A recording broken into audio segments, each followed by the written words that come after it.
नमस्कार साथियों, मैं इस्लाम मोहम्मद भारती, प्रदेश प्रवक्ता, अखिल भारतीय परिवार पार्टी, प्रदेश महासचिव एवं लोकसभा प्रभारी, अकबरपुर, उत्तर प्रदेश।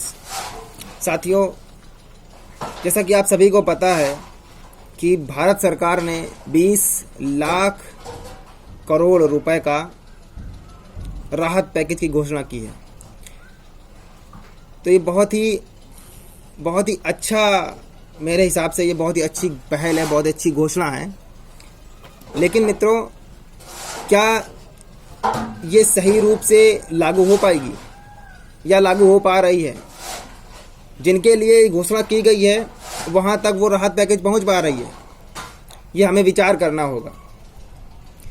मैं भारत सरकार से विनम्र आग्रह करता हूँ आज अपने सोशल साइट्स के माध्यम से कि जो उन्होंने राहत पैकेज की घोषणा की है उसको सही से इम्प्लीमेंट करें। जो मध्यम वर्गीय लोग हैं, उन तक, परिवार हैं, उन तक सही से चीज़ें पहुँचें।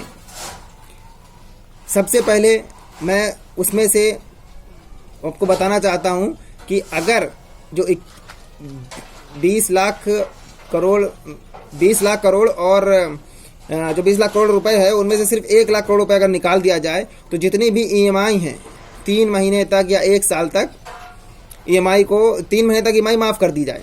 जो भी जितनी भी ईएमआई है, home loan, personal loan, business loan, लोग परेशान हैं, लोगों का धंधा बंद है, वो लोन कहाँ से जमा करेंगे?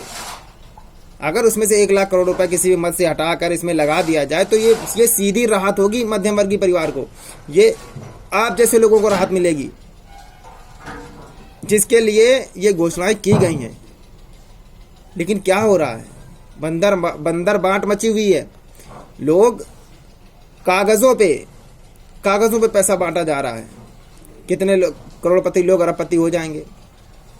मित्रों, सबसे महत्वपूर्ण बात है कि अगर 20 लाख करोड़ की घोषणा हुई है तो उस पैसे का, उस मद का सही इस्तेमाल किया जाए। उसको करने के लिए 2-4 बातें मैं मुख्तसर सी बताना चाहता हूँ कि सबसे पहले जो मजदूर, हमारे जो प्रवासी भारतीय हैं, जो रुके हुए हैं, इधर उधर फंसे हुए हैं, आना चाहते हैं अपने यहाँ, जल्द से जल्द उनको बस मुहैया कराई जाए और सारी सरहदें खोल दी जाएं। ये गलत है कि आपने सरहदें लॉक कर दी हैं और मजदूर बॉर्डर पे फंसा हुआ है। अगर आपको लॉक करना था तो आप सबसे पहले पूरा इंतज़ाम करते, उनके लिए रुकने का इंतज़ाम करते, खाने पीने का इंतज़ाम करते, फिर रोकते, फिर वहाँ से उनको चेकअप करा के यहाँ लाते। ये क्या तरीका है? लोग बॉर्डर पे फंसे हुए हैं, परेशान हैं। ये बर्दाश्त नहीं किया जाएगा। ये जो प्रवास हो रहा है, हम लोगों ने सुना था आज़ादी के प्रवास के बारे में कि आज़ाद भारत में लोग इधर से उधर बहुत ही बहुसंख्यक में मूव हुए थे। इधर वाले उधर, उधर वाले इधर, बॉर्डर गए थे। बहुत ही दुश्वारियाँ हुई थी, बहुत परेशानियाँ हुई थी, लेकिन तब अंग्रेजों के कारण था। आज क्या हो रहा है? किसकी गलती है ये?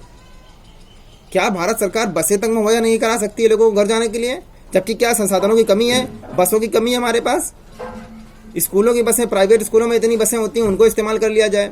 रोडवेज बसें खड़ी हैं, प्राइवेट बसें खड़ी हैं, क्या यूज़ नहीं होती हैं? चुनाव के वक्त बसों की यूज़ नहीं किया जाता है क्या रैलियों के समय बसों की इस्तेमाल नहीं किया जाता है? आज मजदूरों के लिए किसी भी प्रकार की कोई सहायता नहीं उपलब्ध कराई जा रही है।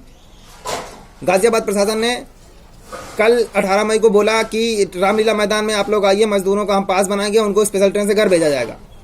आप देखिए कि इतनी भीड़ वहाँ जमा हो गई है कि वहाँ हाथ पैर फूल गए प्रशासन के। सोशल डिस्टेंसिंग की तो धज्जियां उड़ गई हैं। लोग अपने घर जाना चाहते हैं। 20 लाख करोड़ रुपए आपने घोषणा कर दिया, उनको उनके घर नहीं भेज पा रहे हो आप। मध्यम वर्गीय परिवार को क्या मिला? आप क्यों नहीं उनकी ईएमआई माफ़ कर रहे हो? 3 महीने की आप उनकी ईएमआई माफ़ करिए और एक साल की ईएमआई रोक दीजिए उनकी कि ठीक है, अगले साल से आप जमा कर लीजिएगा, अभी मत करिए, पैसे नहीं है तो इंटरेस्ट मत लीजिए उनसे। क्या इतना भार पड़ेगा? 1 लाख करोड़ का भार पड़ेगा केवल। 19 लाख करोड़ का आप जो करना है वो करिए। कम से कम मिडिल क्लास फैमिली को कुछ तो राहत दीजिए। लोग भूखे मरने की नौबत आ रही है। आप मध्यम वर्गीय परिवार के बारे में सोचिए। वो लोग जिनको पहले से ही सरकारी सुविधाएं मिल रही थी, जो बहुत ही गरीब थे, जिनको राशन मिल रहा था, उनको प्रॉपर मिल रहा है, लेकिन जिनको ज़रूरत नहीं थी, अब उनको ज़रूरत पड़ने वाली, उनके बारे में सोचिए, उनका क्या होगा? मैं विनम्र निवेदन करना चाहता हूँ कि ये जो सिस्टम है इसको थोड़ा सा बदला जाए, थोड़ा सा सही किया जाए। और इसमें कोई बड़ा रॉकेट साइंस नहीं है, बहुत ही आसान 3-4 बातें हैं कि हमें बसों को एक्वायर करना होगा। जितनी भी बसें हैं उनको एक्वायर करिए, डीएम एसडीएम से लिस्ट मंगवाइए, उस लिस्ट को उन बसों के परिचालकों को दीजिए सिस्टम बना के, और उनको बोल दीजिए यहाँ से लोग हैं वहाँ से लेके आइए।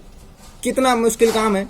आपके पास डीजल है, पेट्रोल है, आपके पास लोग हैं, क्या चाहिए आपको? लेकिन क्या है ना, इच्छा शक्ति की कमी है, आप करना नहीं चाहते। मजदूरों को आपने भगवान के भरोसे छोड़ दिया। आज़ादी की याद आ रही, आज़ादी के दौर में लोग इतना पलायन किए थे इधर उधर, आज वही हालत है। इसके जिम्मेदार सिर्फ भारत सरकार है, गलत कर रही है और ये याद रखा जाएगा। लोग पैदल सैकड़ों किलोमीटर की यात्रा पैदल कर रहे हैं, सब परिवार, बच्चों को लेके, अपनी बीवियों को लेके, महिलाएं, प्रेग्नेंट गर्भवती महिलाएं, इतने सैकड़ों किलोमीटर पैदल चल रही हैं। एक्सीडेंट हो रहे हैं रोड पे, कोई ट्रेन से कट के मर रहा है, कोई ट्रक से एक्सीडेंट हो रहा है। ये मर्डर, ये एक्सीडेंट नहीं है, ये हत्याएं हैं। आप क्यों नहीं देखना? आपने आंखें मूंद रखी हैं क्या? क्या दिख नहीं रहा है अभी भी? और मैं सभी भारतीय जनता पार्टी के जो सपोर्टर हैं उनसे इनसे खास कर कहना चाहता हूं कि आपको भी नहीं दिख रहा है, लोग दिख नहीं रहे किस हिसाब से हालत खराब हो रही है उनकी। जो पैकेज की घोषणा की गई है उनको बताया गया कि वो आधे से ज्यादा तो पहले से ही बांट चुके हैं, वो कागजों पे चढ़ गया, हो गया बंदर बांट। यार इतना लोगों को कष्ट है, उनका कष्ट समझिए, छोटी सी बात है। और मैं इसका विरोध करता हूँ। ये गलत है कि आपने सिर्फ राहत पैकेज की घोषणा कर दी और उसको सही तरीके से इम्प्लीमेंट नहीं किया। ऐसा ही आपने नोटबंदी के समय किया था, लोग परेशान हो गए थे, केवल आपने घोषणा कर दी आपने, उसके बाद कुछ नहीं किया। ठीक है, जो हुआ पास्ट में हुआ, मैं उस पर नहीं जाना चाहूँगा, लेकिन आज तो देखिए, आज लोग परेशान हैं, उनके पास खाने को नहीं है, वो अपने घर जाना चाहते हैं। तो क्या हम इतने भी सक्षम नहीं है 70 सालों में कि उनको घर भेज पाएं? भारत इतना भी ठीक है विकासशील देश है, लेकिन क्या इतना सक्षम नहीं है? जो लोग डोनेट कर रहे हैं उनका पैसा कहाँ जा रहा है? कितना खर्चा आने वाला है बताइए आप, कितना खर्चा आएगा लोगों को घर वापस भेजने में? बॉर्डर पे लोग हैं, उनको उनकी परेशानी समझिए। मुझे बड़ा कष्ट हो रहा है उनके लिए, और मैं जो अपनी तरफ से मैं कर पा रहा हूँ मैं कर रहा हूँ उनके लिए। मैं फिर भी आपसे निवेदन करना चाहता हूँ, मेरा नंबर है 9910074871। आप नंबर नोट करिए, और मेरे क्षेत्र अकबरपुर के क्षेत्र के जितने भी लोग हैं, जितने भी मजदूर भाई हैं, मुझे संपर्क करिए। अगर आपको कोई भी दिक्कत आ रही है, किसी भी क्षेत्र में दिक्कत आ रही है, मैं पूरी कोशिश करूंगा आपको अपने क्षेत्र में वापस बुलाने की। ये मैं जिम्मेदारी अपनी उठा रहा हूँ। मुझे नहीं पता अभी वर्तमान सांसद जो भोले सिंह हैं वो क्या कर रहे हैं, मुझे उनसे मतलब नहीं है, लेकिन मैं भविष्य का सांसद आपका आपसे ये वादा करता हूँ कि आपको सुरक्षित घर पहुँचाया जाएगा आपके, इसके लिए कुछ भी करना पड़े। बस मित्रों, बस यही कहना था, और बड़ा दुखी हूँ। मैं चाहता हूँ कि ये बात, ये चीज़ जन जन तक पहुँच जाए। और अगर भारत सरकार थाली ताली या शोर शराबा यही सुनती है तो मैं तालियां बजाने को भी तैयार हूँ। मैं विरोध में तालियां बजा रहा हूँ, ये विरोध की ताली है। मैं तालियां बजा के भारत सरकार को सुनाना चाहता हूँ कि सुनिए, अगर आपको ताली थाली यही सुनना है, घंटे सुनना है, तो मैं वो भी बजा सकता हूँ। लेकिन मैं निवेदन करता हूं कि आप गरीबों की मदद करिए, उनको ज़रूरत है इस वक्त। और सरकार जिस हिसाब से मदद कर सकती है उस हिसाब से कोई आम आदमी नहीं कर सकता है। वो कितना भी चाले, कितना भी परोपकारी हो, कितना भी समाज सेवक हो, वो नहीं कर सकता है। सरकार चाहे तो कर सकती है, उसके पास संसाधन है, उसके पास लोग हैं, उसके पास सामर्थ्य है, सिर्फ इच्छा शक्ति करनी है। तो मैं निवेदन करता हूँ कि उनका भला करें, उनके लिए सोचें। इसी के साथ मैं अपनी वाणी को विराम देता हूँ। जय हिंद, जय भारत, नमस्कार मित्रों।